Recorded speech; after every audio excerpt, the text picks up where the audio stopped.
दोस्तों, एक बहुत ही पुरानी कहावत है कि एक अकेला चना कभी भी भाड़ नहीं फोड़ सकता है। यानी कि कभी भी कोई अकेला व्यक्ति किसी बड़े काम को अंजाम नहीं दे सकता है। मगर इस कहावत के परे एक व्यक्ति ने एक ऐसा काम किया है जो कल्पना के भी परे है। जी हाँ दोस्तों, आज हम उसी शख्स के बारे में बात करेंगे जिसने ये सिद्ध कर दिया है कि यदि आदमी चाहे और दृढ़ संकल्प से यदि कोई काम करे तो कोई भी काम असंभव नहीं है। दोस्तों, राजस्थान के एक छोटे से गांव के एक सरपंच ने वो कर दिखाया है जो कभी भी किसी भी कल्पना के परे है। नमस्कार दोस्तों, राजवंश क्रिएशन में एक बार फिर से आपका स्वागत है। मैं हूं आपका दोस्त राजेश सोलंकी। इस बार मैं लेकर आया हूं एक ऐसी कहानी, एक ऐसी सच्ची कहानी जिसे सुनकर आप भी तारीफ करेंगे। दोस्तों, मैं बात कर रहा हूं श्री श्याम सुंदर पालीवाल जी की, जो कि राजस्थान के राजसमंद जिले के एक छोटे से गांव के सरपंच हैं और उन्होंने वो काम कर दिखाया है जो बड़े से बड़े लोग आसानी से नहीं कर पाते हैं। जी हाँ दोस्तों, आज के वीडियो में हम जानेंगे उस हस्ती के बारे में जिन्होंने अपनी मेहनत, लगन और कर्मठता से एक ऐसा काम कर दिखाया है जो अच्छों के बस की बात नहीं है, और यदि वो होता भी है तो इतनी सफलता नहीं मिलती है जितनी सफलता श्याम सुंदर जी पालीवाल ने अपने दम पर की है।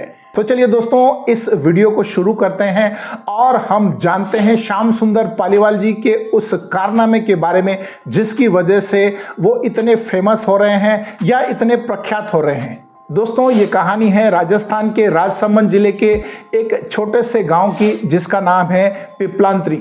उदयपुर से करीब 75 किलोमीटर दूर राजसमंद जिले में प्रकृति की गोद में एक गांव आता है जिसका नाम है पिपलांत्री, जो आज पर्यटकों के लिए एक ग्रीन फील्ड के रूप में उभर कर सामने आया है। और लोग इस प्रोजेक्ट से प्रेरणा ले रहे हैं कि आखिर किस तरह से इतना डेवलपमेंट हो पाया है, क्या मैनेजमेंट था, कैसे स्टडी किया, क्या स्ट्रगल थे, क्या चैलेंजेस थे और किस तरह से उसको पूरा किया। राजसमंद जिले में संगमरमर की बहुत बड़ी बड़ी खदानें हैं जिसकी वजह से न सिर्फ देश में बल्कि विदेशों में भी इस जिले का नाम है।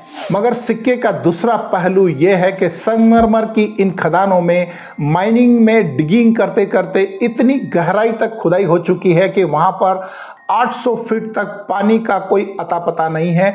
और साथ ही इस माइनिंग की ड्रिलिंग और ब्लास्टिंग की वजह से आसपास के इलाकों में प्रदूषण काफी होता है। शायद यही वजह थी कि पिपलांत्री गांव के लोग इस प्रदूषण और घटते जल स्तर की वजह से गांव छोड़कर शहरों में जाना शुरू कर दिया, यानी कि गांव से शहरों की तरफ पलायन करने लगे थे।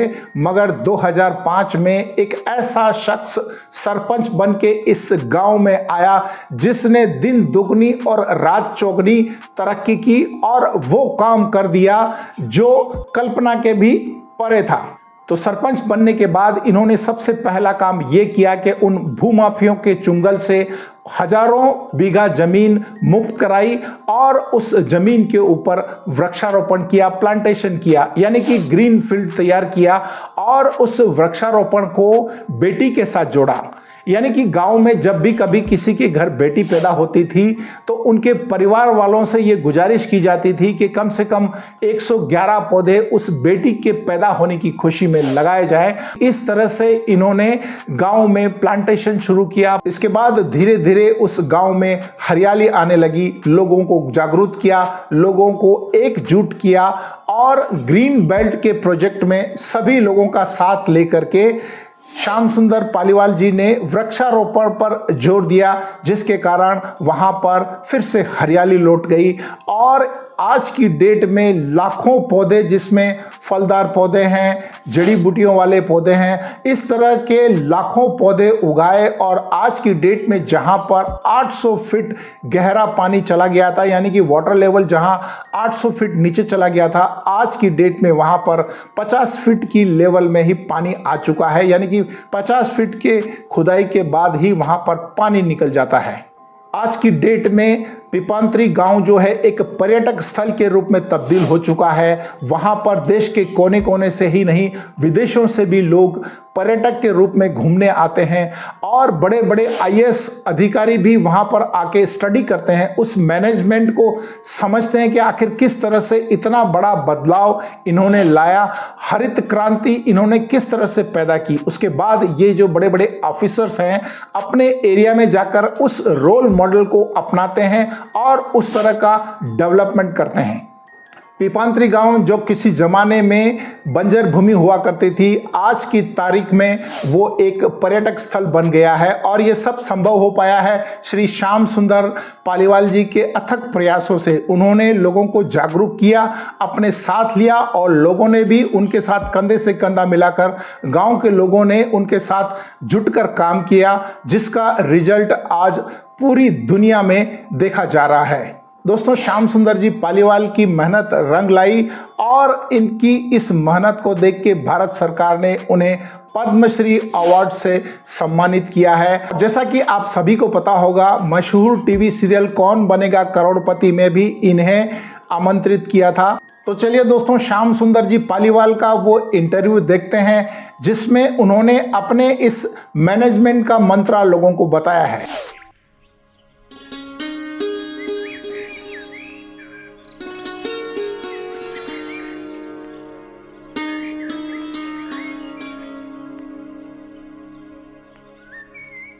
पीपलांतरी ग्राम पंचायत में बहुत बड़े स्तर पर माइनिंग होता है और बहुत ज़्यादा खनन होता है, जिसका नाम Guinness book of world record में दर्ज हुआ है। इतना सफ़ेद संगमरमर का खनन कार्य हुआ है। अब जहाँ पर खनन कार्य हुआ है वहाँ पर निश्चित तौर पर नुकसान होता है। उस नुकसान को, उस मलबे के पहाड़ों को, आज देखिए बड़े बड़े महानगरों में वेस्ट कचरे के मलबे के पहाड़ खड़े हो गए और वो बदबू फैला रहे हैं, वो प्रदूषण फैला रहे हैं। उसका हमने इस तरह से प्रयोग किया है कि इन पहाड़ों पर देखिए आप, जहाँ पर अपन खड़े हैं अभी, ये वन्य जीवों के पानी पीने की व्यवस्था है। यहाँ पर देखिए हमने इसको इस तरह से डिजाइन किया है कि इसके अंदर चूहा, गिलहरी या कोई भी जानवर आराम से उतरकर पानी पीकर वापस बाहर निकल जाए, अंदर मरे नहीं। यहाँ पानी पीकर इस पेड़ के ऊपर बैठेगा तो वो अपना खाया हुआ बीज, कहीं से जहाँ से बीज खाकर आया है, वो उस बीज को यहाँ पर डालेगा, बीजारोपण करेगा, हवाओं के साथ बीज आएगा और प्रकृति के साथ चलने से ये सब काम धीरे धीरे आगे बढ़ेगा। अब देखिए सामने मलबे के पहाड़ दिख रहे हैं, उन पहाड़ों पर हमने इसी तरह से मिट्टी की एक लहर बनाकर घास के बीजों का छिड़काव करके, पेड़ों के बीजों का छिड़काव करके और ऊपर जंगल खड़े किए। और ये काम ऐसा नहीं कि पीपलांतरी में ही हुआ है, पीपलांतरी से सीखकर राजस्थान की लगभग 158 पंचायतों में इस तरह से काम चला है। और अब राजस्थान सरकार ने यहाँ पर एक ट्रेनिंग सेंटर खोल दिया है, जहाँ पर एक्सीएन, एएन, जेएन रैंक के अधिकारी बैठने लगे और वो बाहर से आने वाले लोगों को इसकी ट्रेनिंगें दे रहे हैं कि हम प्रकृति के साथ कैसे चलें। गांव में सरकार की विभिन्न योजनाओं के माध्यम से खड्डे खोदना, पहाड़ों के ऊपर ट्रेंचें खोदनी, चेक डैम बनाना, एनीकट बनाना और उस एनीकट के उस बरसात के पानी को उन पहाड़ों के ऊपर रोककर इस ज़मीन के अंदर नमी पैदा करना, ये काम पीपलांतरी के लोगों ने सरकार की विभिन्न योजनाओं के माध्यम से किया है।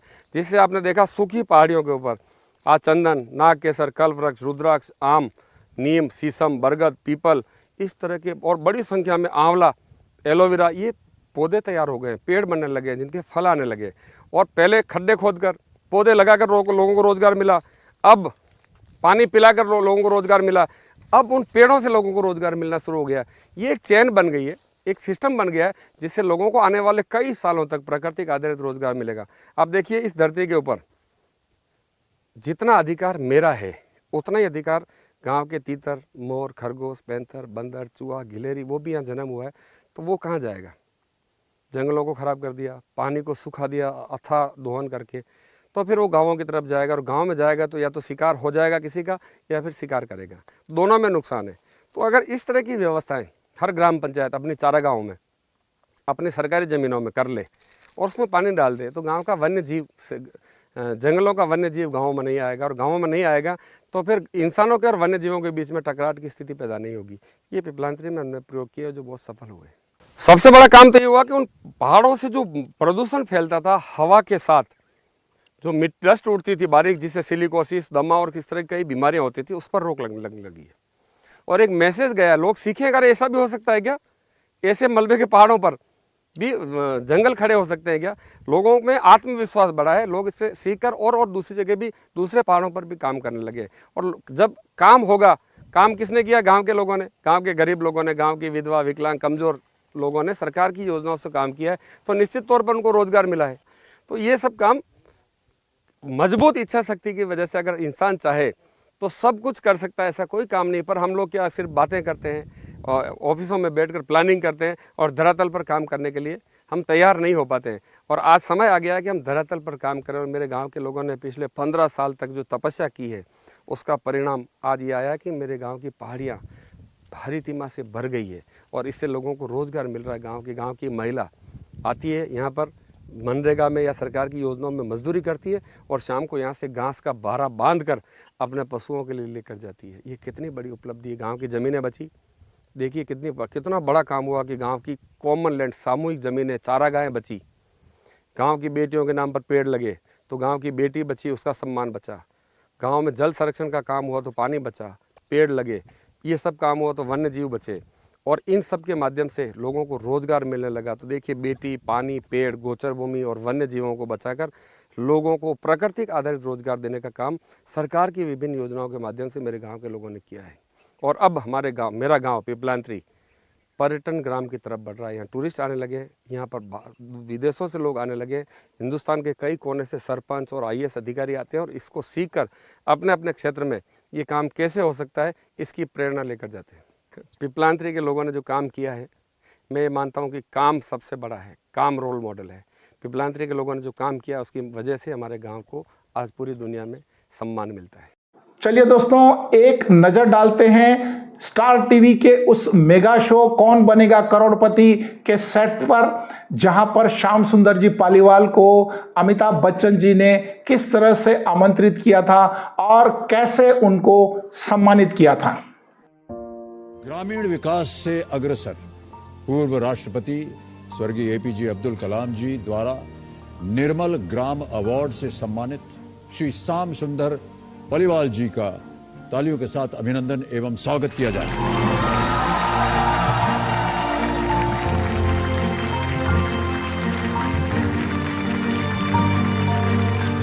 तो मैंने मेरी बेटी के नाम पर एक पेड़ लगाया, कदम का पौधा लगाया और ये देखते देखते हमने सब बेटियों के नाम पर वृक्षारोपण शुरू किया। मैंने मेरी बेटी को याद करके, जी घर में बेटी हुई, किसी के 4 लड़कियां हो गई और वो दुखी हुआ तो हम सब लोग उसके घर गए, जाकर उसके घर पे थाली बजाई, कह रहे तू दुखी मत हो भाई, तेरे घर में लक्ष्मी आई है। शो के माध्यम से ये मैं संदेश देना चाहता हूँ कि काम करते रहिए। आज देश को आवश्यकता है बेटी बचाने की, आज देश को आवश्यकता है पानी बचाने की, आज देश को आवश्यकता है पेड़ लगाने की और पेड़ों को बचाने की, आज आवश्यकता है सरकारी जमीनों को, चारागाह भूमि को बचाने की और आज आवश्यकता है वन्य जीवों को बचाने की।